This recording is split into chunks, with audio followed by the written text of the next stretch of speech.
Hello everyone. Environment and ecology का एक test अपन कर चुके हैं। आज अपन करेंगे इसका सेकंड मिनी टेस्ट और टोटल इसके 3 मिनी टेस्ट होंगे, 2 फुल लेंथ टेस्ट और फिर कॉम्बाइन टेस्ट होगा। ठीक है, तो फटाफट करते हैं सेकंड मिनी टेस्ट बिना किसी देरी के। फर्स्ट क्वेश्चन आता है इसका, मेथेन अविषालु यानी मेथेनॉल अविषालु यानी methanol is a toxic because. क्यों है भाई ये मेथेनॉल टॉक्सिक? क्या ये मेथेनॉल जीवद्रव्य को स्कंदित कर देता है, या फिर मेथेनॉल यकृत में मेथेनेल से ऑक्सीकृत हो जाता है जो जीवद्रव्य को स्कंदित कर देता है, और मेथेनॉल यकृत में एसिटिक अम्ल में ऑक्सीकृत होता है जो जीवद्रव्य को स्कंदित करता है। मेथेनॉल यकृत में कार्बन मोनोऑक्साइड में ऑक्सीकृत होता है जो जीवद्रव्य को स्कंदित करता है। तो भाई मेथेनॉल है, अल्कोहल है, मेथेनेल में कन्वर्ट हुआ है यानी एल्डिहाइड में, तो इसका क्या हुआ है, यहाँ पर ऑक्सीकरण हुआ है, और ये ऑक्सीकरण हुआ है तो फिर उसका क्या हो जाएगा, स्कंदन हो जाएगा जीव द्रव्य का। तो इसका आंसर जाएगा भाई सेकंड। ठीक है,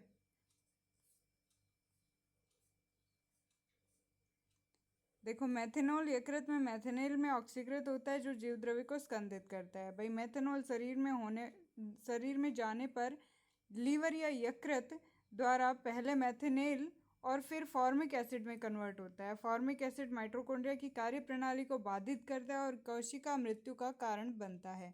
विशेष रूप से ये दृष्टि नाड़ी ऑप्टिक नर्व को प्रभावित करता है जिससे अंधापन हो सकता है, इसलिए मेथेनॉल को अत्यंत विषैला माना जाता है।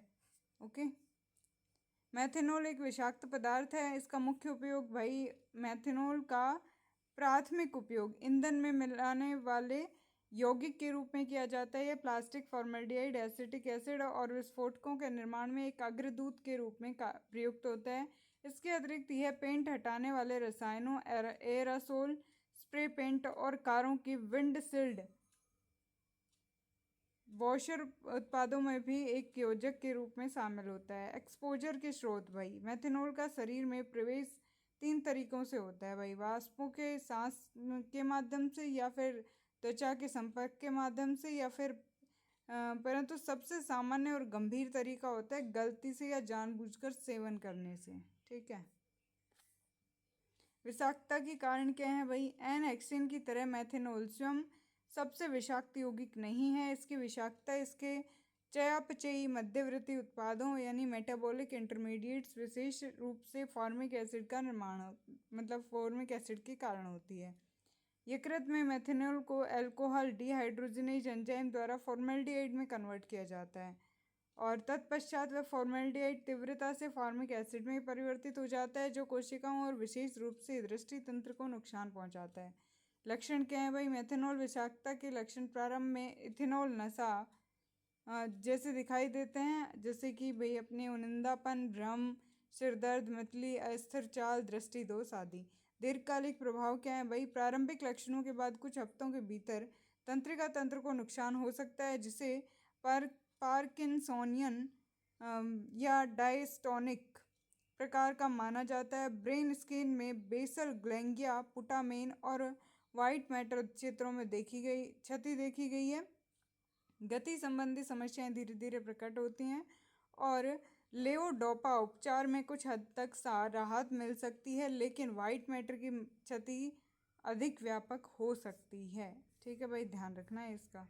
नेक्स्ट क्वेश्चन आता है, निम्नलिखित में से कौन सा वैश्विक दीप्ति मंदता यानी ग्लोबल डीमिंग से संबंधित है? वर्धित कोशिकाओं के कारण वायुमंडलीय दाब में गिरावट, या वर्धित कोशिकाओं के कारण वायुमंडलीय दाब में वृद्धि, या वर्धित कोशिकाओं के कारण तापमान में वृद्धि, या फिर वर्धित कणिकाओं के कारण तापमान में गिरावट। तो भाई वैश्विक दीप्त मंदता ग्लोबल डीमिंग से कौन रिलेट करता है? इसका आंसर जाएगा भाई वर्धित कणिकाओं के कारण तापमान में गिरावट। अब पढ़ते हैं ये कैसे होती है। देखो भाई, ग्लोबल डीमिंग एक ऐसी प्रक्रिया है जिसमें वायुमंडल में वर्धित कणिकाओं जैसे एरोसॉल्स, कालिक धूल सूर्य से आने वाली सौर ऊर्जा को परिवर्तित कर देती है और उसे अवशोषित कर लेती है। इसका परिणाम क्या होता है भाई, पृथ्वी की सतह पर कम सौर विकिरण पहुंचना, तापमान में गिरावट होना और वर्षा चक्र में बाधा, कुछ क्षेत्रों में सूखा व अन्य में अत्यधिक वर्षा। ठीक है, नेक्स्ट क्वेश्चन आता है, निम्नलिखित में से कौन सा कथन वायु में PM1 कण को स्टिक रूप से परिभाषित करता है? स्टिक नहीं है यार, सटीक रूप से परिभाषित करता है। तो भाई ये निलंबित कण है जिनका व्यास 10 माइक्रोन से अधिक है। ये वे कण हैं जिन्हें श्वसन के दौरान नासिका द्वारा फिल्टर किया जाता है, या फिर ये माइक्रोन से कम व्यास के अत्यधिक सूक्ष्म कण हैं, या ये स्थूल कण हैं जो फेफड़ों के माध्यम से सीधे रक्त प्रवाह में प्रवेश करते हैं। तो भाई अपन एनवायरनमेंट एंड इकोलॉजी पढ़ रहे हैं, तो ये और ये तो थोड़ा सा मुझे लग ही नहीं रहा। तो श्वास के दौरान फिल्टर द्वारा किया जाता है और फेफड़ों के माध्यम से सीधे रक्त में प्रवेश करते हैं। तो यार इसमें क्या हो सकता है?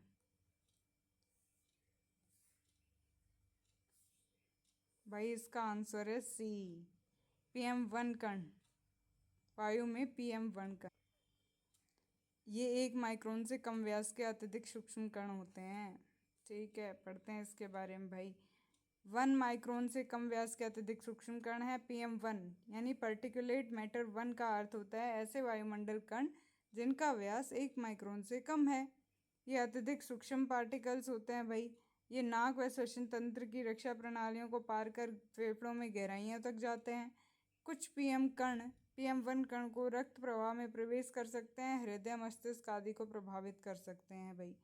पार्टिकल टाइप और साइज, डायमीटर और पेनिट्रेशन लेवल देखो भाई। PM10 जिनकी 10 माइक्रोमीटर साइज होती है, इसके बराबर ही इससे कम होती है, जो कि नोज और थ्रोट को पेनिट्रेट करते हैं। फिर उसके बाद PM2.5 इनकी जो डायमीटर होती है, साइज़ होती है, वो होती है 2.5 माइक्रोन मीटर से कम, जो कि लंग्स को पेनिट्रेट करने की पावर रखते हैं। PM1 कण जो होते हैं ये 1 माइक्रोन मीटर से कम के होते हैं और या इनके बराबर होते हैं, जो डीप लंग और पॉसिबली ब्लड के अंदर पेनिट्रेशन पावर होती है।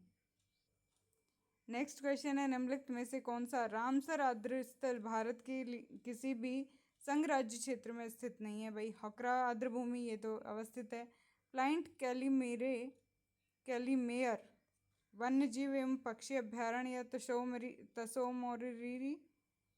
तसोमोरिरी झील या वूलर झील। तो भाई इनके बारे में तो हमने पढ़ा है, बट इसका बारे में नहीं पढ़ा भाई। बी आंसर जाएगा इसका।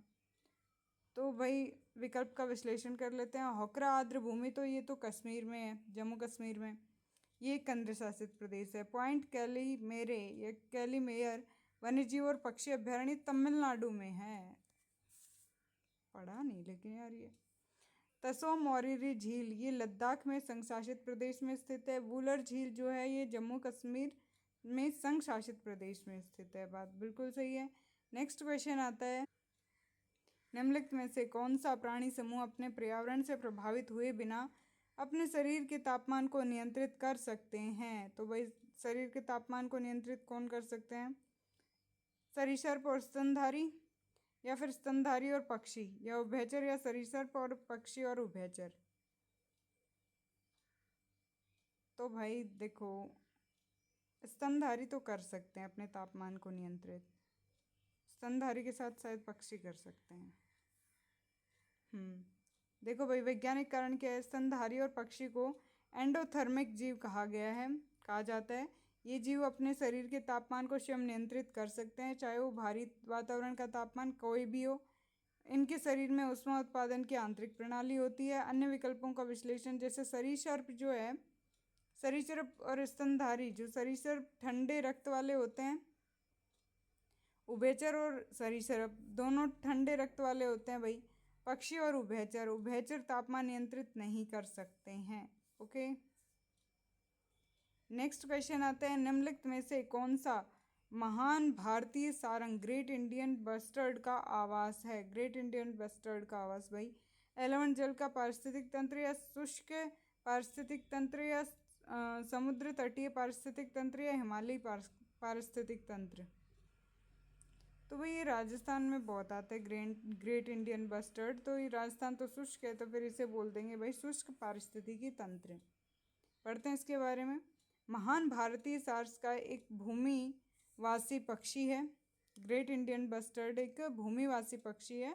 यह मुख्यतः शुष्क घास भूमियों और अर्ध रेगिस्तानी क्षेत्रों में पाया जाता है। इसका प्रमुख आवास राजस्थान, गुजरात, महाराष्ट्र, कर्नाटक और मध्य प्रदेश के शुष्क और आर्द्र शुष्क पारिस्थितिक तंत्र हैं। ठीक है भाई।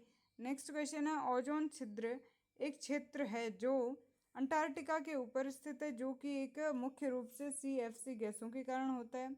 अंटार्कटिका के ऊपर स्थित है, जो कि मुख्य रूप से कार्बन डाइऑक्साइड गैसों के कारण होता है। आर्कटिक के ऊपर स्थित है, जो कि मुख्य रूप से CFC गैसों के कारण होता है। या फिर आर्कटिक के ऊपर स्थित है, जो कि मुख्य रूप से कार्बन डाइऑक्साइड के कारण होता है। तो भाई ये CFC गैस के कारण होता है।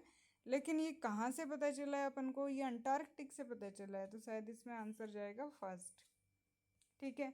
ओजोन छिद्र का प्रमुख कारण भाई CFC क्लोरोफ्लोरोकार्बन गैस हैं। ये गैसें वायुमंडल में जाकर ओजोन अणु को तोड़ती हैं।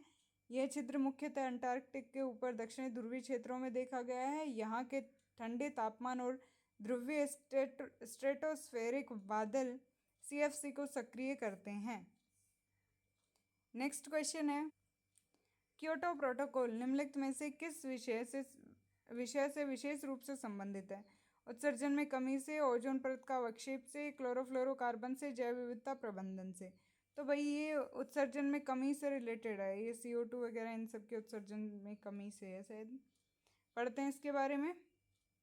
क्योटो प्रोटोकॉल एक अंतर्राष्ट्रीय संधि है। ग्रीन हाउस गैसें जो कौन कौन सी होती है भाई? CO2, methane, nitrous oxide, HFC और PFC, SF6 के उत्सर्जन में कटौती को लक्षित करती है।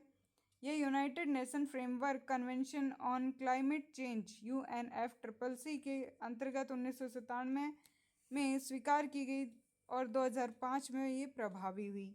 यह मुख्य रूप से विकसित देशों पर कानूनी रूप से बाध्यकारी उत्सर्जन लक्ष्य निर्धारित करता है। भाई ओजोन परत का अवक्षेप संबंधित किससे है भाई? मॉन्ट्रियल प्रोटोकॉल से है। क्लोरोफ्लोरोकार्बन यह भी मॉन्ट्रियल प्रोटोकॉल से है। जैव विविधता प्रबंधन ये कन्वेंशन ऑफ बायोलॉजिकल डाइवर्सिटी यानी CBD से है। थोड़ा देख लेना भाई। कन्वेंशन ऑफ बायोलॉजिकल डाइवर्सिटी, जैव विविधता प्रबंधन, क्लोरोफ्लोरोकार्बन और ओजोन किससे है भाई? मॉन्ट्रियल प्रोटोकॉल से। और क्योटो प्रोटोकॉल से कौन सी है भाई? ग्रीन हाउस की गैसों के उत्सर्जन में कमी से है। और ये कौन सा किसके अंतर्गत आती है भाई? ये UNFCCC यानी United nation framework convention on climate change. Next question है, भारत के संदर्भ में जलवायु परिवर्तन पर राष्ट्रीय कार्य योजना यानी NAPCC के बारे में निम्नलिखित में से कौन से स्टेटमेंट सही हैं? इसमें इस पर बल दिया गया है कि भारत में बड़ी संख्या में लोगों के जीवन स्तर को ऊपर उठाने के लिए और उन पर जलवायु परिवर्तन के प्रभावों को कम करने के लिए उच्च वृद्धि दर बनाए रखना अनिवार्य है। ये स्टेटमेंट तो सही है। इसे 2014 में जारी किया गया। भाई ये आ गया एक पर्टिकुलर डेट टाइप, मतलब सन आ गई तो ये मोस्टली गलत ही आती हैं। और ये PYQs है, मे बी रिस्क ले लेते हैं। देखा आंसर ए आया। पढ़ते हैं इसके बारे में। The national action plan on climate change NAPCC was launched in 2008 by the Prime Minister as Council on Climate Change. It aims at creating awareness among the representative of the public, different agencies of government, scientists, industry and the communities on the threat posed by climate change and the steps of counter it. There are 8 national missions forming the core of the NAPCC, which represent multi-pronged,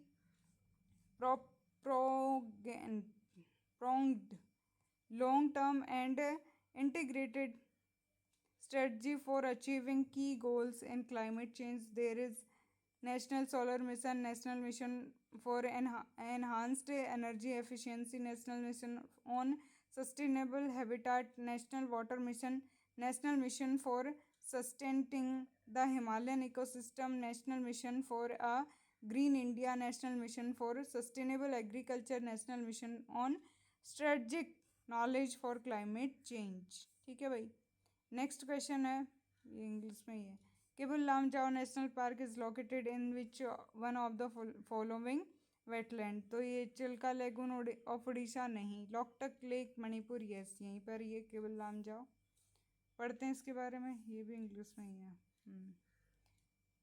Kebul Lamjao National Park is the world's only floating national park located in the Loktak Lake, Manipur. It is famous for the endangered Shanghai deer, which is also the state animal of Manipur. The park is situated on Fumids floating biomass unique to Loktak Lake. Other options by Chilika lagoon Orissa में Asia's largest brackish water lagoon है, और ये डीपोर बील ये आसाम में है, Ramsar wetland near Guwahati. गुरु Dongmar lake ये क्या है भाई, ये कहाँ पे है, सिक्किम में है। हाई एल्टीट्यूड फ्रीज लेक है, not associated with Keibul Lamjao.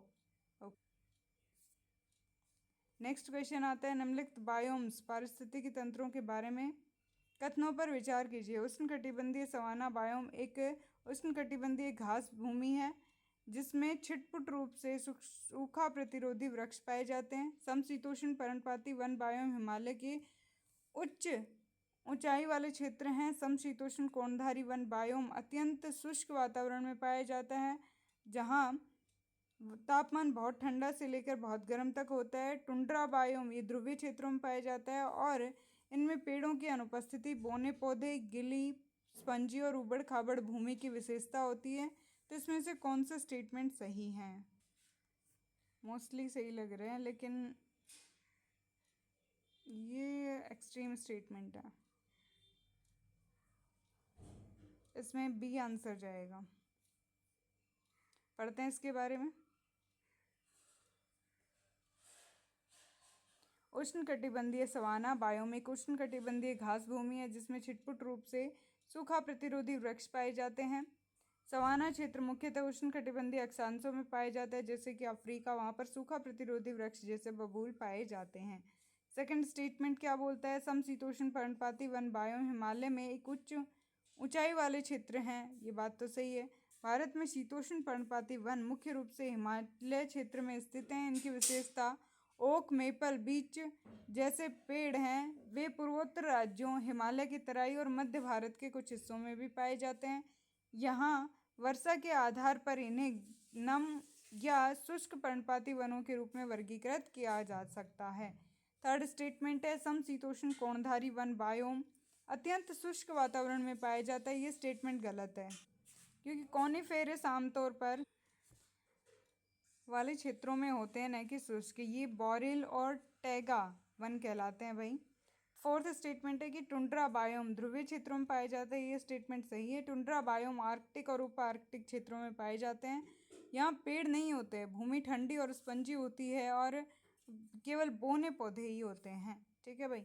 Next question आता है।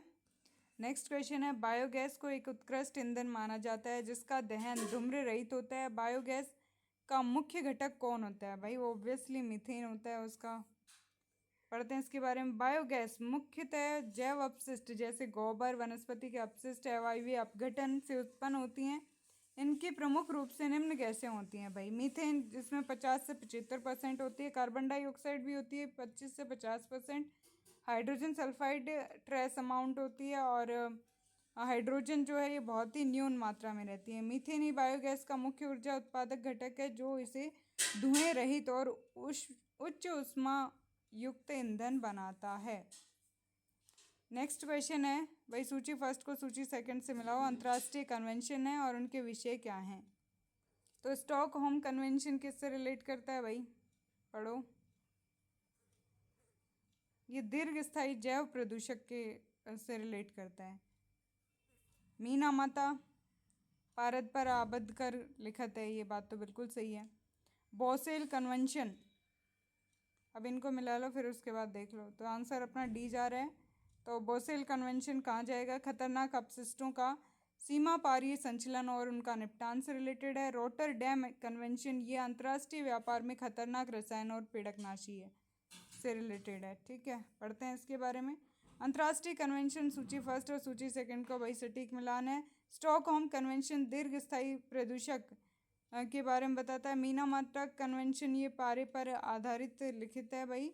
बेसल कन्वेंशन खतरनाक अपशिष्ट राष्ट्रों का सीमा पार परिवहन और निपटान है। रॉटरडम कन्वेंशन ये अंतर्राष्ट्रीय व्यापार में खतरनाक रसायन कीटनाशी है। नेक्स्ट क्वेश्चन आता है जलवायु सशक्तिकरण के लिए कार्यवाही ACE के बारे में निम्नलिखित में से कौन सा स्टेटमेंट सही है। यह टर्म को जलवायु परिवर्तन पर संयुक्त राष्ट्र फ्रेमवर्क कन्वेंशन द्वारा अंगीकार किया गया है। यह पद पेरिस समझौते से संबंधित है, तो ये तो कॉन्ट्राडिक्टरी आ गए एक दूसरे के, मतलब इसमें समझौते से संबंधित और उसमें जलवायु परिवर्तन पर संयुक्त राष्ट्र फ्रेमवर्क कन्वेंशन द्वारा अंगीकार किया गया, तो वह इसमें दोनों स्टेटमेंट बिल्कुल सही हैं। पढ़ते हैं इसके बारे में।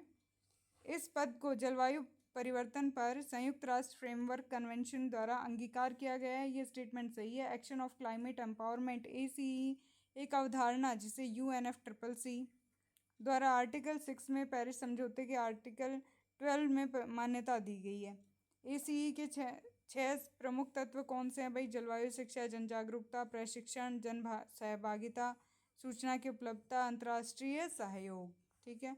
नेक्स्ट क्वेश्चन आता है अम्लीय वर्षा का मुख्य कारण निम्नलिखित में से कौन सा है? सूर्य से वायुमंडल की ऊपरी परत गर्म होती है, ये बात तो गलत है। जीवाश्म ईंधन के दहन से वायुमंडल में कार्बन, नाइट्रोजन और सल्फर के ऑक्साइड निर्मुक्त होते हैं, ये स्टेटमेंट सही है और यही ही आएगा आंसर। पढ़ते हैं इसके बारे में। वैज्ञानिक कारण भाई अम्लीय वर्षा तब होती है जब वायुमंडल में उपस्थित सल्फर डाइऑक्साइड, नाइट्रोजन ऑक्साइड वर्षा के जल के साथ मिलकर सल्फ्यूरिक एसिड और नाइट्रिक एसिड बनाते हैं, जो बारिश के साथ गिरते हैं, जिससे वर्षा अम्लीय होती है। ये गैस कोयला, पेट्रोल, डीजल जैसे जीवाश्म ईंधन के जलने से निकलती है। नेक्स्ट क्वेश्चन है फाइब्रोस वैक्स कैप के संदर्भ में निम्नलिखित कथनों पर विचार कीजिए। एक प्रकार का कवक है जो आमतौर पर असुधारित पोषक तत्व गरीब घास के मैदानों में पाया जाता है। इसका उपयोग स्वस्थ अबाधित पारिस्थितिकी तंत्र के जैव संकेत के रूप में किया जाता है। इसे IUCN रेड लिस्ट के तहत क्रिटिकल एंडेंजर्ड के रूप में सूचीबद्ध किया गया है। यह कृषि उर्वरक इनपुट के उच्च स्तर वाले क्षेत्रों में पनपता है। तो भाई इसमें क्या आंसर आएगा? फर्स्ट स्टेटमेंट गलत है मेरे हिसाब से, तो भाई थर्ड फोर्थ आएगा। क्या है इसका आंसर? नहीं भाई, इसका आंसर है 1 और 2। पढ़ते हैं इसके बारे में। IUCN red list threatened species में फफूंद की संकटग्रस्त प्रजातियों की संख्या 1000 से अधिक हो गई है, जो एक बात को पुष्टि करती हैं कि वनों की कटाई, कृषि विस्तार और शहरीकरण के कारण ये प्रजातियां विश्व स्तर पर तेजी से विलुप्त की ओर बढ़ रही है। The fibrous wax cap hygrocybe intermediate is listed as vulnerable on the IUCN Red Data List threatened species. Fibrous wax cap वैज्ञानिक नाम इसका हाइग्रोसाइब इंटरमीडिया है। IUCN की स्थिति वल्नरेबल है। IUCN red list of threatened species में सूचीबद्ध है। फाइब्रस वैक्स कैप एक रंगीन छोटी पतली मशरूम प्रजाति है जो सामान्यतः अल्प पोषक तत्वों वाली घास भूमियों में पाई जाती है।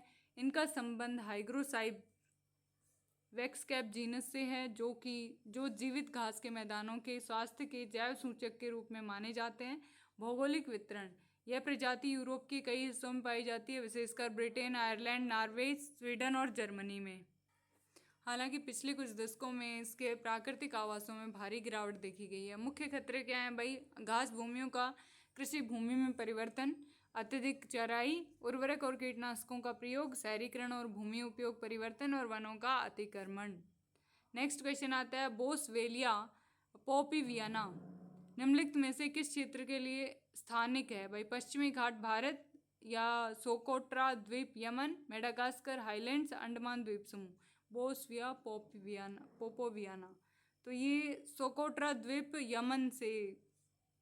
यमन का स्थानक है भाई। पढ़ते हैं इसके बारे में। बोसवेलिया पोपोवियाना, इसका वैज्ञानिक नाम क्या है? बोसवेलिया पोपोवियाना ही है। और इसके IUCN स्थिति क्या है? एंडेंजर्ड है।